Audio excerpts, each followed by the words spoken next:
बर्फीले पहाड़ पर अंडरग्राउंड गुफा में तीन बहुओं की पहली रसोई। कहते हैं वक्त से पहले और किस्मत से ज्यादा किसी को नहीं मिलता, लेकिन जब भूख पेट की हो और छत टूटी हो तो वक्त का हर एक पल सदियों जैसा लगता है। ये कहानी उन तीन बहनों की है जिन्होंने बचपन में खिलौनों से नहीं बल्कि अपनी किस्मत से खेला था। एक टूटी फूटी झोपड़ी, बाहर मूसलाधार बारिश और अंदर तीन सहमी हुई बच्चियां जो बादलों की गर्जन से ज्यादा अपनी पेट की गुड़गुड़ाहट से डर रही थीं। दीदी, बहुत जोर की भूख लगी है। पेट में चूहे दौड़ रहे हैं। आज भी खाना नहीं मिलेगा क्या? कल भी हम सिर्फ पानी पीकर सोए थे। मेरे हाथ पैर कांप रहे हैं। माँ ने कहा था वो चावल ला रही है, पर देखो ना, पूरा अंधेरा हो गया और वो अभी तक नहीं आई। दीदी, क्या माँ भी हमें छोड़कर चली गई? खबरदार, जो ऐसा सोचा भी, माँ आ रही होंगी। और रही बात भूख की, तो याद रख, शेरनी के बच्चे भूख से नहीं मरते, वो शिकार का इंतजार करते हैं। मैं अभी आती हूँ। गौरी, जो खुद भी भूखी थी, हिम्मत करके बाहर निकली। बारिश में भीगते हुए वो पड़ोस वाली शीला चाची के पक्के मकान के दरवाजे पर पहुंची। हाथ कांप रहे थे, पर उसने दरवाजा खटखटाया। अरे, फिर आ गई मुंह उठाए। अभी दोपहर को ही तो मना किया था। बिमला, देख रही है, इनका तो रोज का ड्रामा हो गया है। खुद के माँ बाप का ठिकाना नहीं और हमारे सिर पर आ बैठी हैं। सही कहा शीला बहन। अरे, इनको आदत पड़ गई है मुफ्त की रोटियां तोड़ने की। ए लड़की, जा यहाँ से। यहाँ कोई लंगर नहीं चल रहा। अपने कर्मों को कोस, हमें नहीं। काकी, सिर्फ एक कटोरी चावल दे दो। छुटकी रो रही है। माँ आते ही लौटा देंगी, कसम से। लौटा देंगी? पहले पिछला हिसाब तो चुकता करो। चल भाग यहाँ से। दरवाजा बंद कर लो बिमला, वरना इनकी मनहूसियत हमारे घर के अंदर आ जाएगी। दरवाजा धड़ से बंद होता है। गौरी बारिश में भीगती हुई बंद दरवाजे को देखती रह जाती है। उस बंद दरवाजे ने गौरी के मासूम दिल पर एक ऐसी चोट दी जो शायद भूख से ज्यादा गहरी थी। वो खाली हाथ लौटी, लेकिन उसकी आंखों में अब आंसू नहीं, एक आग थी। उसने अपनी जेब टटोली। वहां एक छोटा सा बासी रोटी का टुकड़ा था जो उसने अपने लिए बचाया था। देखो, काकी ने तो नहीं दिया, पर मुझे रास्ते में ये मिल गया। छुटकी, मेघा, इसे आधा आधा बांट लो। और तुम दीदी, तुमने खाया? अरे, मेरा पेट तो भरा है। मैंने बाहर नल से पानी पी लिया था। तुम लोग खाओ। मेरी भूख तुम लोगों की मुस्कान से मिट जाती है। उस रात गौरी भूखी सोई, लेकिन अपनी बहनों को सुलाकर। ये सिर्फ त्याग नहीं था, ये वो नींव थी जिस पर उनका भविष्य टिकने वाला था। सालों साल बीत गए, गरीबी कम नहीं हुई, लेकिन उन बहनों का प्यार बढ़ता गया। एक दिन उनकी बस्ती में एक लंबी काली कार आकर रुकी। ऐसी कार उस बस्ती वालों ने सिर्फ फिल्मों में देखी थी। गाड़ी से सावित्री देवी उतरी। कीचड़ भरे रास्ते पर उनकी रेशमी साड़ी अजीब लग रही थी। शीला चाची और बिमला काकी दौड़कर बाहर आई। अरे माई बाप, आप यहाँ? रास्ता भटक गए क्या? आइए, मेरे घर आइए, चाय पानी पीजिए। मुझे गौरी का घर बता दीजिए। गौरी, वो मनहूस अनाथ लड़कियां? अरे मेम साहब, उनसे क्या काम? चोर है वो तो, दूर ही रहिए। चोर कौन है और साहूकार कौन, ये चेहरे बता देते हैं। आप बस घर बताइए। सावित्री देवी उस टूटी झोपड़ी के सामने पहुंची। अंदर गौरी अपनी बहनों को एक ही थाली में खाना खिला रही थी और खुद पानी पीकर पेट भर रही थी। सावित्री देवी ने यह दृश्य देखा और उनकी आंखों में चमक आ गई। यही है वो जो खुद भूखी रहकर अपनों का पेट भरे, वही मेरे भरे पूरे घर को संभाल सकती है। दौलत तो मेरे बेटों के पास बहुत है, उन्हें जरूरत है तो बस एक माँ जैसी हमसफर की। रिश्ता तय हुआ। बस्ती वाले हैरान थे, जल रहे थे, लेकिन गौरी, मेघा और अदिति के मन में खुशी से ज्यादा डर था। क्या वो उस बड़े घर में फिट हो पाएंगी? शादी की रात जब वे अपने कमरे में थीं, यही डर बाहर आया। दीदी, ये कमरा, ये हमारे पूरे घर से बड़ा है। मुझे तो डर लग रहा है, कहीं हम कोई गलती ना कर दे। वो लोग हमसे बहुत अलग हैं। हाँ दी, मैंने देखा बुआ जी कैसे घूर रही थी, जैसे हम कोई कीड़े हों। क्या हम सच में यहाँ खुश रह पाएंगे? सुनो, हम यहाँ किसी की दया पर नहीं आए हैं। माँ जी ने हमें चुना है। और रही बात बुआ जी की, तो इज्जत मांगी नहीं जाती, कमाई जाती है। हम अपनी जगह बनाएंगे, प्यार से और मेहनत से। बस तुम दोनों मेरा साथ मत छोड़ना। सुबह हुई और इम्तिहान का वक्त आ गया। शादी के तीसरे दिन ही ससुराल के बाहर पड़ोसियों की कानाफूसी शुरू हो गई थी। हाँ बहन, बिल्कुल सही कह रही हो। मैं तो हैरान हूँ, कहाँ ये राजमहल जैसा घर और कहाँ वो सड़क छाप लड़कियाँ। मुझे तो लगता है ये रस्में वस्में क्या खाक निभाएंगी। इनकी नजर तो बस घर की तिजोरी और जेवरों पर होगी। सावित्री जी ने तो अपने पैरों पर कुल्हाड़ी मार ली। पड़ोसियों के ये जहरीले शब्द हवा में तैरते हुए घर के अंदर बैठी सरला बुआ के कानों तक पहुंच गए। वो पहले से ही इस रिश्ते के खिलाफ थीं और अब इन बातों ने आग में घी का काम किया। सुना भाभी, बाहर वाले भी अब थू थू कर रहे हैं। हमारे खानदान की नाक कट रही है। 8 बज गए और महारानियों का अभी तक अता पता नहीं। मैंने तो पहले ही कहा था, खानदान देखकर रिश्ता जोड़ना चाहिए। अब भुगतो। अरे बुआ जी रिलैक्स, आप उन पड़ोसियों की बातों पर ध्यान क्यों देती हैं? वो तो जलते हैं हमसे क्योंकि उनकी बेटियों की शादी भाइयों से नहीं हो पाई। मेरी भाभियां बहुत अच्छी हैं, मैंने देखा है उन्हें। तू चुप कर रिया, अभी कल की आई हैं। तुझे कोई जादू टोना कर दिया है क्या? अभी तक कमरे से बाहर नहीं आई। क्या लाट साहब की बेटियां हैं? तभी तीनों बहुएं सीढ़ियों से उतरती हैं। साधारण सूती साड़ियों में भी उनका तेज अलग ही चमक रहा था। बुआ जी हम तो 5 बजे ही उठ गए थे, पूजा भी कर ली है और तुलसी में जल भी दे दिया। हाँ बुआ जी, हम कब से तैयार हैं, लेकिन माँ जी ने किचन में जाने से सख्त मना कर दिया था। कहा था कि आज्ञा का इंतजार करो। सरला, शांत हो जा। और बहुओं, इधर आओ। मिसेस शर्मा और वर्मा क्या कहती हैं, उससे मुझे रत्ती भर फर्क नहीं पड़ता। फर्क इससे पड़ता है कि तुम इस घर की नींव संभाल सकती हो या नहीं। हमारे घर में रसोई पर चढ़ने से पहले एक इम्तिहान होता है। तुम लोग तैयार हो? इम्तिहान? दादी जी, हमने तो सुना था पहली रसोई में हलवा बनता है, पेपर थोड़ी देना होता है। क्या हमें कोई एग्जाम पास करना होगा? ज्यादा जबान मत चला लड़की। तुम्हारे मायके में चूल्हा जलता होगा, हमारे यहाँ परंपरा जलती है। मुझे गहरा शक है कि तुम कल की आई लड़कियां हमारा वो भारी राज संभाल पाओगी। ये सिर्फ खाना बनाने की बात नहीं है, ये विरासत संभालने की बात है। संभाल लेंगी जीजी, हीरे की परत जौहरी को होती है। रोहन, आर्यन, रिया, गाड़ियां निकालो, हमें ठिकाने पर जाना है। आज फैसला हो ही जाए। सास ने कोई जवाब नहीं दिया, बस एक रहस्यमयी मुस्कान दी। काफिला निकल पड़ा। कार के अंदर का माहौल तनावपूर्ण था। रोहन ने रियर व्यू मिरर में गौरी की घबराई हुई आंखों को देखा। गौरी रिलैक्स, तुम्हारे हाथ बर्फ जैसे ठंडे हो रहे हैं। याद है मैंने शादी से पहले क्या कहा था? चाहे कुछ भी हो जाए, मैं तुम्हारे साथ खड़ा रहूंगा। तुम अकेली नहीं हो।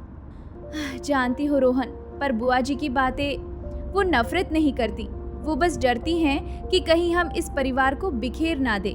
मुझे डर तानों का नहीं, उनके भरोसे को तोड़ने का है। अगर मैं फेल हो गई तो आपकी नज़र में गिर जाऊंगी। तुम नहीं गिरोगी।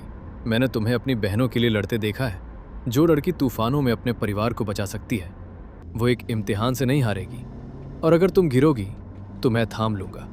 हम दोनों मिलकर संभाल लेंगे। दूसरी तरफ पिछली सीट पर रिया, अदिति और मेघा को समझा रही थी। भाभी, आप बुआ जी को गलत समझ रही हैं। वो विलन नहीं है। असल में जब हमारा पुराना घर बिका था, तब बुआ जी ने ही अपनी ज्वेलरी बेचकर ये बंकर बनवाने में पापा की मदद की थी। ये जगह उनकी जान है, इसलिए वो इतनी पॉजिटिव है। उन्होंने अपनी जवानी, अपने सपने सब इस परिवार के लिए होम कर दिए। अच्छा, मुझे लगा वो बस हमसे नफरत करती हैं। उन्होंने इतना त्याग किया है। हाँ भाभी, वो बस चाहती हैं कि जो भी आए वो इस मेहनत की कद्र करे। बस आप लोग हार मत मानना। और अगर बुआ जी ज्यादा डांटे तो बस मुझे इशारा कर देना। मैं वेंटिलेशन सिस्टम से थोड़ी ठंडी हवा छोड़ दूंगा, उनका दिमाग ठंडा करने के लिए। सबकी हंसी छूट गई और माहौल थोड़ा हल्का हो गया। गाड़ियां वीरान बर्फीले मैदान में रुकी। आर्यन ने अपनी स्मार्ट वॉच से चट्टान हटाई और हिमलोक का रास्ता खुल गया। लेकिन किचन में जाने से पहले अम्मा जी ने उन्हें एक खास जगह रोका। एक लंबा, कम रोशनी वाला गलियारा, जिसकी दीवारों पर कांच के फ्रेम लगे थे। रुकिए, रसोई से पहले तुम्हें हमारी असलियत देखनी होगी। अम्मा जी की आवाज गूंजी। वो एक पुरानी जंग लगी तलवार और एक फटे हुए कुर्ते के पास रुकी। ये क्या है दादी जी? ये फटे हुए कपड़े और ये टूटी हुई चप्पल? ये मेरे पति की आखिरी निशानी है, जो वो बंटवारे के वक्त पहन कर आए थे। उस रात दंगों में सब कुछ जल गया था। हम जान बचाकर भागे थे। मेरे गोद में रघुवीर था और पेट में सरला। हमारे पास खाने को एक दाना नहीं था। हमने मिट्टी खाकर दिन काटे हैं बहुओं। सरला बुआ दीवार पर लगे एक पुराने फोटो को छूते हुए, जिसमें एक छोटी लड़की सिर पर ईंटें ढो रही थी। लोग हमारे आज के ठाठ देखते हैं, पर वो हमारे पैरों की छाले नहीं देखते। ये मैं हूं। 8 साल की उम्र में मैंने इस बंकर की नींव खोदने में मदद की थी। मेरे हाथ से खून रिसता था, पर मैंने काम नहीं रोका। ये बंकर सिर्फ छिपने की जगह नहीं है, ये हमारा म्यूजियम ऑफ स्ट्रगल है। इसलिए मुझे डर लगता है कि कहीं तुम नाजुक लड़कियां इसे मजाक ना समझो। बुआ जी, हम गरीबी से भाग कर नहीं आए, उसे जीत कर आए हैं। आपके छाले और हमारे संघर्ष एक जैसे हैं। हम इस विरासत को कभी झुकने नहीं देंगे, ये वादा है मेरा। बुआ की आंखों में एक पल के लिए नरमी आई, पर वो तुरंत संभल गई। अब असली चुनौती सामने थी। हमारे घर की बहू वही बनती है जो इस बंकर की रसोई संभाल सके, ताकि अगर कल को दुनिया खत्म भी हो जाए तो हमारा परिवार भूखा ना मरे। हलवा तो सब बनाते हैं, आज यहाँ बाटी चोखा बनेगा, वो भी इस पुरानी लकड़ी के चूल्हे पर। और सुन लो, ये अंडरग्राउंड बंकर है। अगर धुआं बाहर नहीं गया तो सेंसर अलार्म बज जाएगा। देखती हूँ मिसेस वर्मा की भविष्यवाणी सच होती है या झूठ। किचन में जंग छिड़ी थी। गौरी ने आग जलाने की कोशिश की, लेकिन गीली लकड़ी सिर्फ धुआं दे रही थी। मेघा घबराहट में कांपने लगी। तभी दीवार पर लगा एक छोटा सा इंडिकेटर हरी से पीली बत्ती पर आ गया। गौरी भाभी, जल्दी करो, सेंसर येलो हो गया है। अगर ये रेड हुआ तो इमरजेंसी अलार्म बज जाएगा और फायर सिस्टम पानी बरसा देगा। पूरा खाना खराब हो जाएगा। दीदी, मुझसे नहीं होगा। देखो ना, धुआं बढ़ रहा है। अगर अलार्म बज गया तो बुआ जी हमें घर से निकाल देंगी। मेरे हाथ काम नहीं कर रहे, मुझे सब भूल गया है। माहौल तनावपूर्ण था। गौरी ने देखा कि उसकी बहनें टूट रही हैं। उसने गहरी सांस ली और वो किया जो उनकी माँ करती थी जब भी वे मुसीबत में होती थी। उसने गाना शुरू किया। दुखवा मिटेगा, सुखवा आएगा, रतिया कटेगी, दिनवा आएगा। मेघा, गा, मेरे साथ गा, रोना नहीं है। माटी के चूल्हे में अग्नि जगेगी, भूखे पेटन को रोटी मिलेगी। गीत की उस लय ने जादू कर दिया। मेघा के हाथ तेजी से चलने लगे। गौरी ने फूकनी से फूक मारी, मानो अपनी आत्मा की सारी ताकत उस आग में झोंक दी हो। गीली लकड़ी चटखाई और धधक उठी। अदिति, अब धुएं को बाहर निकाल। आर्यन, कोड बताओ, बुआ जी आ रही हैं। इंडिकेटर लाल होने वाला है। Family first. अदिति ने कांपते हाथों से कोड डाला। 1 सेकंड के लिए लगा कि सिस्टम फेल हो गया। लाल बत्ती झपकी, लेकिन तभी एक क्लिक की आवाज हुई। एग्जॉस्ट फैन अपनी पूरी ताकत से चला और चिमनी ने एक झटके में सारा धुआं खींच लिया। इंडिकेटर वापस हरा हो गया। तीनों बहनों ने एक दूसरे को देखा और मुस्कुरा दी। जीत अब उनकी थी। थोड़ी देर बाद डाइनिंग टेबल पर, लीजिए बुआ जी, दादी जी, हमारी तरफ से हमारी पहली रसोई का भोग। सरला बुआ सख्ती से बाटी का टुकड़ा तोड़ती है, मुंह में डालती है और सब चुप है। क्या हुआ बुआ जी, नमक कम है क्या? नमक सही है, और ये सोंधापन बिल्कुल वैसा है जैसा संघर्ष के दिनों में माँ बनाती थी। लोग कहते हैं गरीबी इंसान को तोड़ देती है, पर इसने तुम्हें हीरा बना दिया। बुआ जी अपने हाथ से बाटी का एक टुकड़ा तोड़कर गौरी के मुंह में खिलाती है। खा ले पगली, सुबह से भूखी है, मुझे पता है। तूने अपनी बहनों को खिलाया पर खुद नहीं खाया, ठीक वैसे ही जैसे मैं अपने भाइयों के लिए करती थी। आज से तू बहू नहीं, इस घर की बेटी है। और हम बुआ जी? तुम दोनों बंदरिया हो, पर मेरी बंदरिया हो। आओ गले लगो। अम्मा जी, जो ये सब देख रही थी, अपनी गोद से 3 पुरानी सोने की चूड़ियां निकालती है। गौरी, मेघा, अदिति, ये चूड़ियां मेरी नहीं हैं। ये वो कंगन हैं जो सरला ने बेचे थे बंकर बनवाने के लिए। मैंने चुपके से इन्हें वापस खरीद लिया था। आज ये तुम तीनों की कलाई में सजेंगी, क्योंकि तुमने इस बंकर की रूह को समझा है। उस ठंडे बंकर में रिश्तों की ऐसी गर्माहट फैली कि बर्फ भी पिघल जाए। रोहन और आर्यन अपनी पत्नियों को गर्व से देख रहे थे। रिया खुशी से तालियां बजा रही थी और अम्मा जी अपनी व्हीलचेयर पर बैठी मुस्कुरा रही थी। सावित्री, तेरी पसंद जीत गई। हमारा घर सुरक्षित हाथों में है। सच ही कहा है, विरासत दौलत की नहीं संस्कारों की होती है। और जो परिवार हर परिस्थिति में, चाहे वो चाल हो, महल हो या बर्फ के नीचे, एक साथ खड़ा रहे, उसका घर कभी नहीं बिखरता। ये थी बर्फीले पहाड़ की वो गुप्त रस्म जिसने 3 अजनबी लड़कियों को एक अटूट परिवार बना दिया। और उन्होंने साबित कर दिया कि असली रईसी बैंक बैलेंस में नहीं बल्कि साथ में होती है। हिमशिखर गांव की वो शाम सामान्य नहीं थी। बर्फीली हवाएं गालों को थप्पड़ की तरह लग रही थी। 10 लोगों का ये परिवार जो कल तक मखमल पर सोता था, आज पथरीले रास्ते पर घिसट रहा था। उनके पैरों की आवाज में थकान और दिलों में एक अजीब सी खामोशी थी। मम्मी जी, मेरे हाथ सुन्न हो रहे हैं। ये डिजाइनर ग्लव्स तो सिर्फ फोटो खिंचवाने के लिए थे। मुझे नहीं पता था असली ठंड ऐसी होती है। क्या हम सच में अब यहीं रहेंगे? रोहित अपनी जैकेट उतारकर पिंकी के कंधों पर डालता है। उसकी आंखों में नमी है।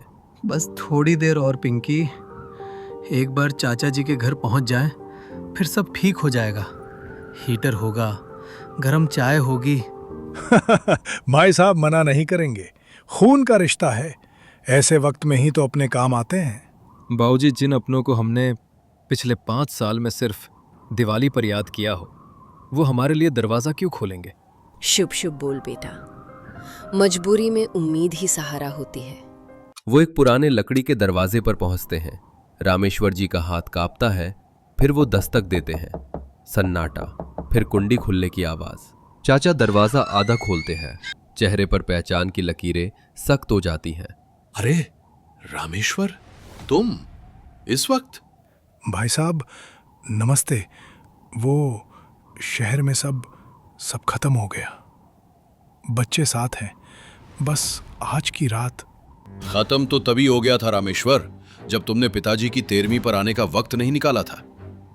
और अब जब शहर ने ठुकरा दिया तो गांव याद आया। देवर जी, बड़ों की गलती की सजा बच्चों को मत दीजिए। बाहर -2 डिग्री है, ये जम जाएंगे। सजा? अरे भाभी, ये तो कर्मों का फल है। और वो खेत जिसकी आस में आए होगे, वो अब मेरा है। कर्ज चुकाने में सब बराबर हो गया। चाचा की पत्नी पीछे से आती है और कुछ फुसफुस आती है। चाचा दरवाजा बंद करने लगते हैं। यहां जगह नहीं है, जाओ कहीं और देखो। धड़ाम, दरवाजा बंद। उस आवाज से रामेश्वर जी का बचा कुचा स्वाभिमान भी टूट गया। वो वहीं चौखट पर बैठ गए। मैं तोड़ दूंगा इसे। ये जानवर है क्या? नहीं, शोर मचाकर तमाशा मत बनाओ। बाबूजी पहले ही टूट चुके हैं। अंधेरा गहरा रहा था। तभी काव्या, जो अब तक चुप थी, नदी की तरफ इशारा करती है। बाऊजी, वो देखिए, नदी के बीच में वो पुरानी शिकारी मचान। क्या? वहाँ कोई नहीं रहता। वहाँ हम छुप सकते हैं, दुनिया की नजरों से भी और ठंड से भी। काव्या, वो चट्टान है और वहां जाने का रास्ता वो देखो। वो रस्सियों का ढांचा, वो पुल नहीं, मौत है। तो क्या करे आकाश, यहाँ सड़क पर जमकर मर जाएं? मौत वहाँ भी है, मौत यहाँ भी। कम से कम वहाँ छत तो होगी। मीरा की बात में एक अजीब सी सच्चाई थी। रामेश्वर जी उठ खड़े हुए। मीरा ठीक कह रही है, चलो।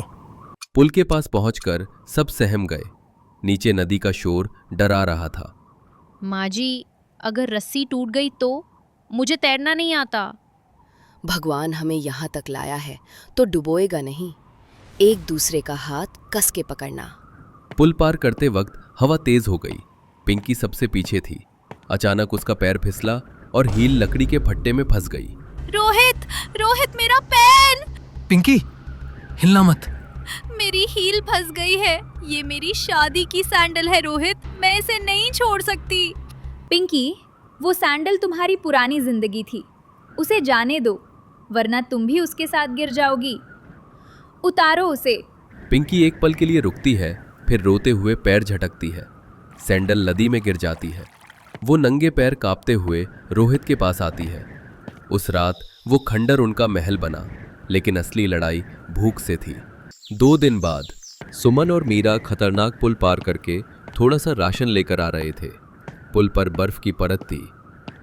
दीदी, हाथ सुन्न हो रहे हैं, थैला भारी है। बस थोड़ा और सुमन, बच्चों ने 2 दिन से कुछ नहीं खाया है, हिम्मत रख। तभी सुमन का पैर फिसलता है। वो संभलने के लिए रेलिंग पकड़ती है और हाथ से आटे का थैला छूट जाता है। नहीं। आटा नदी के पानी में गिरता है और सफेद धुएं की तरह गायब हो जाता है। सुमन वहीं घुटनों पर बैठकर शून्यता में देखने लगती है। वो हमारी रोटियां थीं, वो बह गईं दीदी। मीरा उसे उठाने की कोशिश करती है, लेकिन उसकी अपनी आंखों से आंसू बहने लगते हैं। घर के अंदर सन्नाटा पसरा था। भाभी, खाना आ गया? सुमन रोती हुई अंदर आती है। सावित्री सब समझ जाती है। कोई बात नहीं, कोई बात नहीं, जान बची यही बहुत है। कब तक हम जानवरों की तरह जिएंगे माँ? मैं नहीं देख सकता आप सबको ऐसे।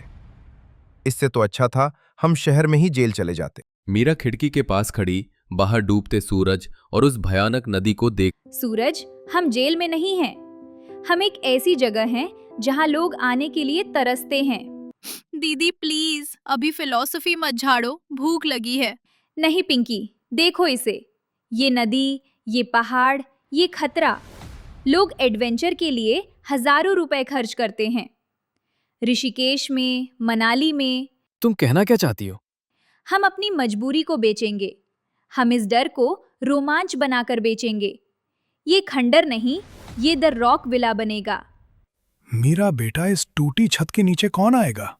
वो लोग आएंगे बाऊजी, जिन्हें सुकून और किक दोनों चाहिए। मीरा भाभी, मैं समझ गई। पिंकी, तुम्हारा वो कैमरा और तुम्हारी वो बातें, अब तुम्हें अपने लिए नहीं, हमारे लिए एक्टिंग करनी होगी। दिखाओ दुनिया को कि हम नर्क में नहीं, स्वर्ग में हैं। मतलब मुझे फिर से तैयार होने का मौका मिलेगा? और मैं जंगल से वो साग लाऊंगी जो दादी बनाती थी, चूल्हे की रोटी। शहर वालों को तो वही पसंद है ना। माहौल बदल गया। मायूसी की जगह एक पागलपन ने ले ली थी, कुछ कर गुजरने का पागलपन। और फिर पिंकी का वो वीडियो। उसने झूठ नहीं बोला, बस सच को खूबसूरती से परोसा। हाय गाइस, क्या आप वही बोरिंग होटल रूम से थक गए हैं? तो आइए वहाँ जहाँ नदी लोरी गाती है और हवाएं आपसे बातें करती हैं। द रॉक विला, सिर्फ बहादुरों के लिए। 3 दिन बाद पुल के उस पार बाइकों की गड़गड़ाहट सुनाई दी। बाऊजी, कोई आया है, 4 लोग हैं। मेहमान अंदर आते हैं, थके हुए शहरी लड़के। यार क्या वाइब है, एकदम रस्टिक। भाई साहब, ये लोकेशन ढूंढी कैसे? बस बेटा, सुकून की तलाश में मिल गई। सुमन जब मक्की की रोटी और चटनी लेकर आती है तो लड़कों के चेहरे खिल उठते हैं। आंटी जी, कसम से माँ के हाथ का स्वाद आ गया। ये लो एडवांस बुकिंग के पैसे, हम कल भी रुकेंगे। रामेश्वर जी के हाथ में नोट आते हैं। वो नोट नहीं, उनकी खोई हुई इज्जत थी। वो मुड़कर सावित्री को देखते हैं। दोनों की आंखों से आंसू बह निकलते हैं। मेरे बच्चों ने पत्थर को भी सोना बना दिया। 1 साल बाद पास की जमीन पर भूमि पूजन हो रहा है। चाचा जी हाथ में मिठाई का डिब्बा लिए खड़े हैं, लेकिन नजरें झुकी है। रामेश्वर, बधाई हो। सुना है बड़ा काम जमा लिया। हम तो बस परख रहे थे कि तुम शहर की हवा में कितने कमजोर हुए हो। परख रहे थे? जब हम... सावित्री रोहित का हाथ पकड़कर रोकती है। उसकी आवाज शांत लेकिन बहुत भारी है। रहने दो रोहित। भाई साहब, आपने दरवाजा बंद करके बहुत अच्छा किया। अगर वो दरवाजा खुला रहता तो हम अपाहिज बने रहते। हमने अपनी ताकत उस बंद दरवाजे के बाहर ही पहचानी। ये मिठाई आप घर ले जाइए चाचा जी। और हाँ, अगर कभी एडवेंचर का मन हो तो पुल पार करके आइएगा। वैसे वो पुल कमजोर दिलों के लिए नहीं है। चाचा चुपचाप चले जाते हैं। शाम को पूरा परिवार अपनी उस पुरानी प्यारी झोपड़ी के बाहर आग ताप रहा है। अजीब है ना, जब हम शहर में अमीर थे तब साथ बैठकर कभी चाय नहीं पी। आज सब कुछ खोकर हम सच में साथ हैं। क्योंकि तब हम मकान में रहते थे भैया, आज हम घर में रहते हैं। और ये घर सोशल मीडिया पर हिट है। सब हंस पड़ते हैं। उनकी हंसी की गूंज नीचे बहती नदी के शोर से कहीं ज्यादा ही थी।